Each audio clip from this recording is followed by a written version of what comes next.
আল্লাহ পাক রব্বুল আলামিন একটা ছোট বটফল থেকে যদি এত বিশাল বড় গাছ বের করতে পারেন, একটা মুক্তার দানা থেকে 20 কোটি বর্গ মাইলে পানি আনতে পারেননি, এ ক্ষমতা আল্লাহর আসেনি?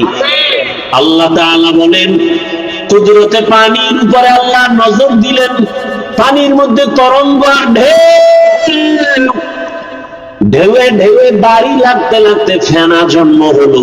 ফেনাগুলো আস্তে আস্তে আস্তে আস্তে গাঢ় হয়ে গেল। গাঢ় হওয়া মাত্র মাটির চামড়ার মতো আবরণ পড়ে গেল। এবার মাটির জমিন শুরু, পৃথিবী নামক স্থানের মধ্যখানে। আল্লাহ বলেন, ইন্না আউওয়ালা বাইতিন, ওই মাটির ওখানে আল্লাহ পাক একটা ঘর বানানোর সিদ্ধান্ত নিয়া জিব্রাইলকে সাক্ষী রেখে বললেন, হে জিব্রাইল, সাক্ষী থাকো, এখানে আমি একটা ঘর বানাবো। এখনো কিন্তু পৃথিবী হয় নাই। ফেরেশতাদের সাথে একটা পরামর্শ হইছে। ফেরেশতারা, আমি একদল জাতি পাঠাবো জমিনের মধ্যে, ওই জাতি হবে সৃষ্টির শ্রেষ্ঠ। ফেরেশতারা জানতে চাইলেন, ও আল্লাহ, যেই জাতিকে তুমি শ্রেষ্ঠ বানায় পাঠাইতে চাও, এদের আদর্শটা কেমন হবে? ইন্নী জাইলুন ফিল আরদি খলিফা, আল্লাহ বলেন, আমি জমিনের মধ্যে খলিফা বানাবো, প্রতিনিধি, মানে রাজনীতির নেতা। কি চিন্তা করেন, আল্লাহ বলছেন আমি প্রতিনিধি বানাবো, এখানে একদল বক্তারা আওয়াজ করে আল্লাহ রাজনীতির নেতা বানাইবেন। নেতা মানে অন্যভাবে ঘুরায় কয়, আমি ওদিকে ঢুকলাম না। এরা অপব্যাখ্যা করে না। ভাইরা আমার, আর তাদের আদর্শটা কেমন হবে? আল্লাহ ভিন্ন আয়াতে বলেন, আশ-শামসি ওয়া দুহাহা ওয়াল কমারি ইযা তালাহা ওয়ান নাহারি ইযা জাল্লাহা ওয়াল লাইলি ইযা ইয়াগশাহা ওয়াস সামাই ওয়া মা বানাহা ওয়াল আরদি ওয়া মা তাহাহা ওয়া নাফসিন ওয়া মা সাওয়াহা ফাআলহামাহা ফুজুরাহা ওয়া তাকওয়াহা। দর কিয়ামত ই জমিদার নেকো বহুত, দর কিয়ামত এই জমিদার নেকো বহুত, কেসে না দিদা গওয়াহি হাদে হা। আল্লাহ অনেকগুলো জিনিসের কসম করে বললেন, যেই জাতি বানাবো ওদের আদর্শটা হবে এমন, চাইলে গুনাহ করবে, চাইলে নেকও করতে পারবে। ফেরেশতারা কয়, আল্লাহ, অল টাইম আমরা আপনার প্রশংসা করি। নাহনু নুসাব্বিহু বিহামদিকা ওয়া নুকদ্দিসু লাক, এদার মালিক, গুণগানের জন্য, আপনার প্রশংসার জন্য আমরাই তো যথেষ্ট। আবার এমন জাতি বানাবেন যারা অন্যায় করবে? এটারও ডাইরেক্ট প্রশ্ন। ভিতরে ভিতরে আর একটা কথা ছিল, কি? শ্রেষ্ঠ তো তারা হবে, না হলে তো আমরাই হতে পারি, কারণ আমরা গুনাহ করি না, গুনাহ কি জিনিস বুঝি না। শ্রেষ্ঠ হলে আমরা হব, তারা কেমনে হবে? আল্লাহ জবাব দিয়া বললেন, ইন্নী আ'লামু মা লা তা'লামুন,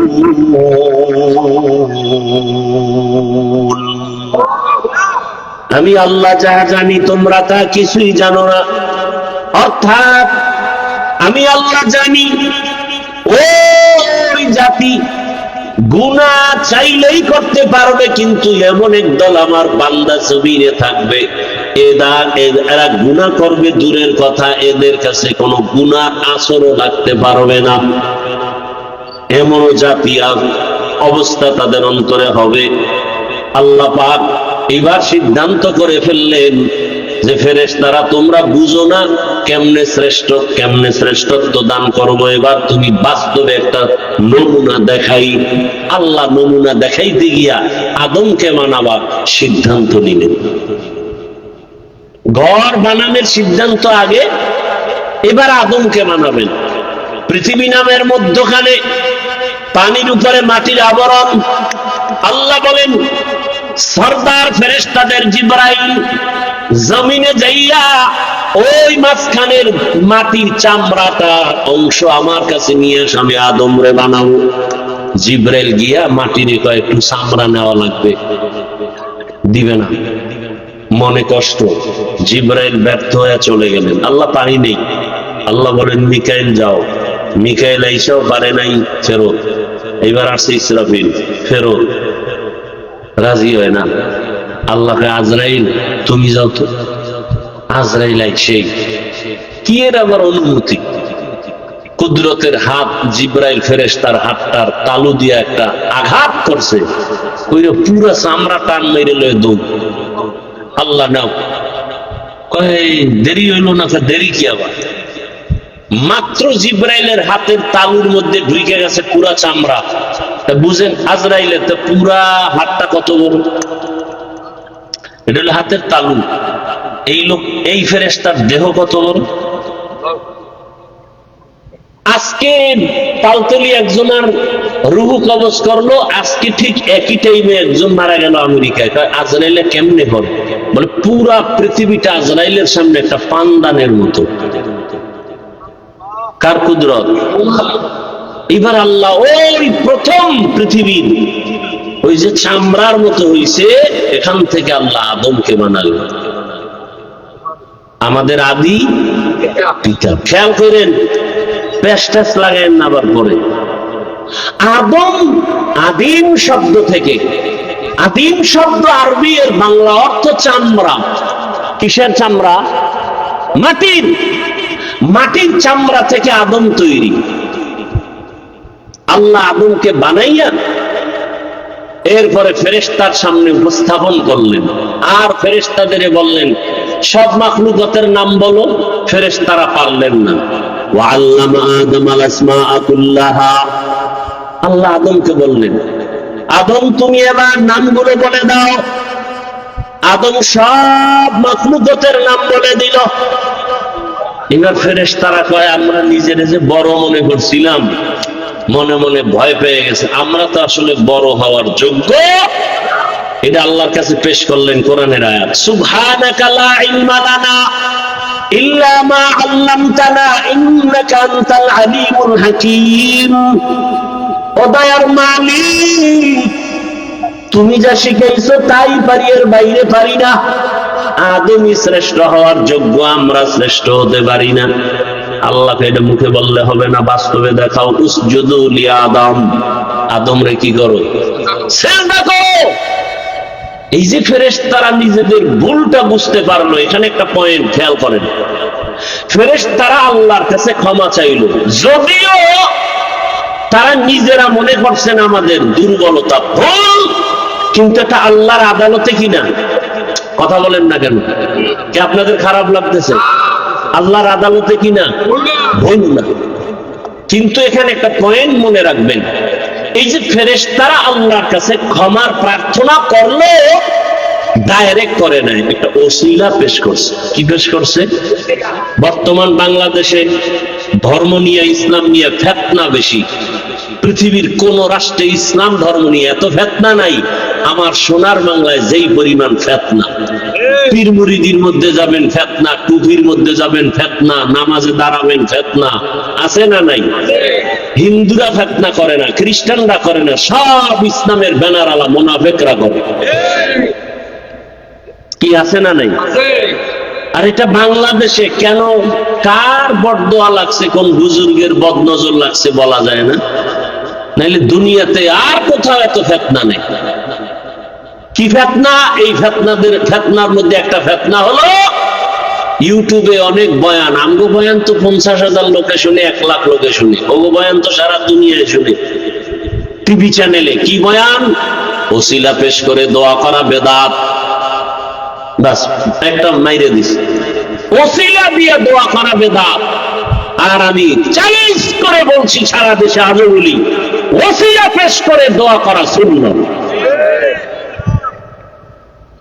ফেরেশতারা ওসিলা পেশ করলেন, ইয়া আইয়ুহাল্লাযীনা আমানু ওয়াবতাগু ইলাইহিল ওয়াসিলা। ফেরেশতারা ওসিলা পেশ করলো। কি ওসিলা? একটা আমল। কি আমলটা? কি? ওই যে শুরুতে বলছিলাম 7 আসমানের উপরে একটা কাবা আসেনি, কি নাম বলছিলাম? বাইতুল মামুর, নূরের তৈরি কাবা। মুহূর্তে মুহূর্তে 70,000 রহমতের ফেরেশতারা ওই কাবা তাওয়াফ করে। আজকে যারা সুযোগ পাইল সিরিয়ালে, কিয়ামতের আগে তাদের আর সিরিয়াল হবে না। এবার বুঝেন ফেরেশতা কি পরিমাণ আল্লাহ বানায় রাখছেন, যে আজকে একবার যারা 70,000-এর কাফেলা তাওয়াফের সুযোগ পেল, কিয়ামতের আগে আর পাবে না। এর মধ্যে সিরিয়ালে ফেরেশতা আছেই। বাইতুল মামুর ফেরেশতারা বললেন, হে আল্লাহ, শ্রেষ্ঠ আমরা হওয়ার যোগ্য না, তবে নিজেদের মধ্যে যে একটা ভাব তৈরি করেছিলাম, ভুল হয়েছে, মাফ করে দাও। মাফের ওসিলা বাইতুল মামুরের তাওয়াফের ওসিলায় মাফ করো। আল্লাহ কয়, তোমরা গুনাহ কি জিনিস বুঝোই না? নিজে নিজে একটা ধারণা করে নিজের ভুল স্বীকার করে ক্ষমা চাইতে গিয়ে একটা ওসিলা পেশ করেছো, কাবার তাওয়াফ।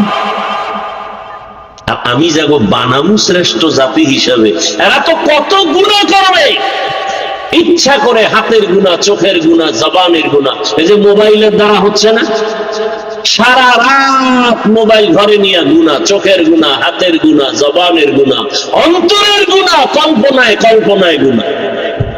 আল্লাহ মোবাইলের গুনাহ থেকে আমাদেরকে হেফাজত করেন। ভাইরা আমার,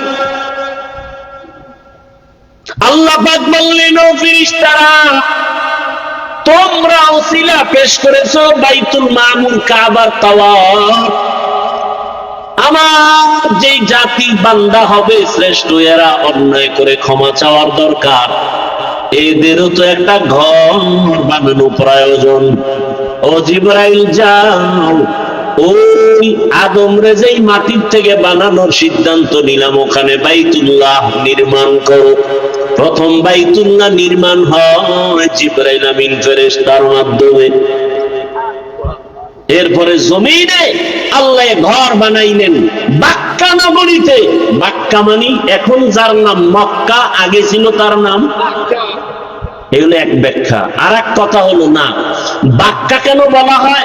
কাবা যে এরিয়ায় আছে এই জায়গাটার নাম বাক্কা, আশেপাশের জায়গার নাম মক্কা। আবার বলে বাক্কা কেন বলে? বাক্কা শব্দের অর্থ হলো নত হওয়া। কি হওয়া?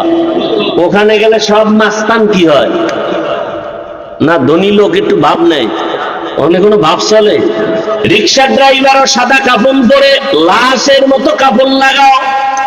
ধনী তুমি একই পোশাক পরো, মাথায় টুপি রাখা যাবে না, পায়ে কোনো জুতা রাখা যাবে না, সেলাইবিহীন কাপড় পরো। এবং এই কাপড় পরা অবস্থায় কোনো আতর লাগানো যাবে না, সাবান দিয়ে ডলে গোসল করা যাবে না, কোন একটা বিচিও ফোটে রক্ত বার করা যাবে না। ওখানে গিয়া জোরে জোরে চিল্লায় বলতে হবে, লাব্বাইক আল্লাহুম্মা লাব্বাইক, লাব্বাইক লা শারীকা লাক লাব্বাইক, ইন্নাল হামদা ওয়ান নি'মাতা লাকা ওয়াল মুলক লা শারীকা লাক। এটাকে তালবিয়া বলে। কি বলে? হজের নিয়ত আছে, নামাজ ছাড়া হজ না করা পর্যন্ত মরণ হবে না যদি একটা আমল দিয়ে করেন। করবেন না হুদা কইয়া লাভ কি? করবেন। যারা 5 ওয়াক্ত নামাজ পড়ে না, এরা তো আমল জীবনেও করতে পারবে না, সম্ভবই না। আর এই 5 ওয়াক্ত নামাজের পরে ওই আমলটা করলে তার হজ করা ছাড়া মরণ হবে না। ভাইরা আমার, হাদিস শরীফে নবী বলেন, বান্দা যখন সাদা কাফন পরে লাব্বাইকের আওয়াজ দেয়, জোরে দিবে, আওয়াজটা যতদূর যাবে ওই এরিয়ার সব আল্লাহর ভিন্ন মখলুক তার পক্ষে হাসরের দিন সাক্ষী দিবে। এবং এই পুরা তালবিয়া 4 শ্বাসে পড়া সুন্নত। কয় শ্বাসে? এই মনে রাখবেন, আমি পড়ে শুনাই, এটা খেয়াল করবেন। লাব্বাইক আল্লাহুম্মা লাব্বাইক, লাব্বাইক লা শারীকা লাক লাব্বাইক, ইন্নাল হামদা ওয়ান নি'মাতা লাকা ওয়াল মুলক লা শারীকা লাক। কয় শ্বাস হইল? এই 4 বারে 4 শ্বাসে পড়বে, এটাও তো আমাকে খবর নেই। হ্যাঁ, হজ এত সোজা।